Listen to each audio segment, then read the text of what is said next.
Made it out alive, but I think I lost it. Said that I was fine, said it from my coffin. Remember how I died when you started walking. That's my life, that's my life. I put up a fight, taking out my earrings. Don't you know the vibe, don't you know the feeling? You should spend the night, catch me under ceiling. That's your prize, that's... Percobaan kali ini saya sudah menyiapkan ada 4 buah gelas yang berisi macam-macam larutan. Yang pertama ada larutan yang berisi air putih, larutan gula, larutan garam, dan juga minyak goreng.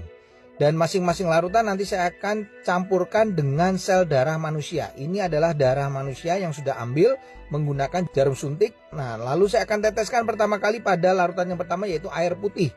Kalau kita perhatikan di sini darah dengan air putih langsung akan larut. Bahkan ini saya siapkan ada batang pengaduk, saya akan aduk sampai dengan merata, dan di bagian batang pengaduknya pun juga tampak bersih, tidak ada darah yang menempel.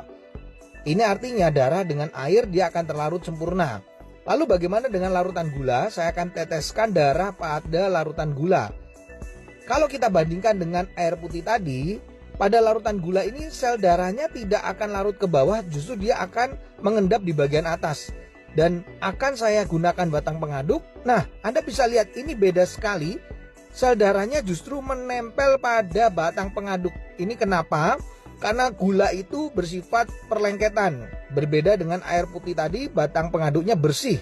Makanya orang kalau kena diabetes, terjadi perlengketan pada darahnya, mengalami rasa haus, kemudian sering buang air kecil, dan akhirnya suka ngemil. Nah, bagaimana dengan orang yang hipertensi? Ini adalah larutan garam. Ini darahnya saya akan teteskan pada larutan garam. Lalu saya akan juga sama masukkan batang pengaduk.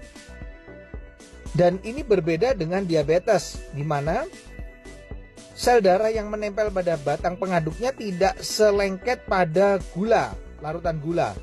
Tapi yang membedakan pada orang darah tinggi atau hipertensi yang terlalu sering makan asin-asin, ini kelihatan sel darah merahnya akan terurai, dia akan rusak, dia akan pecah. Makanya orang darah tinggi bisa mengalami pecah pembuluh darah. Yang terakhir saya akan teteskan darah ini di dalam minyak goreng. Nah, kalau saya teteskan ini langsung bisa terlihat. Sel darahnya nggak bisa larut, tidak juga ya mengendap di bagian atas, tapi justru menggumpal-gumpal. Ini membuktikan bahwa orang yang tinggi kolesterolnya akan mengakibatkan penggumpalan sel darah. Jadi sel darahnya akan menggumpal-gumpal, dan ini yang bisa menimbulkan penyumbatan pada pembuluh darah. Ini adalah percobaan sederhana yang saya lakukan dengan menggunakan 4 macam larutan yang berbeda. Semoga percobaan ini bisa menjadi inspirasi untuk kita agar tetap sehat.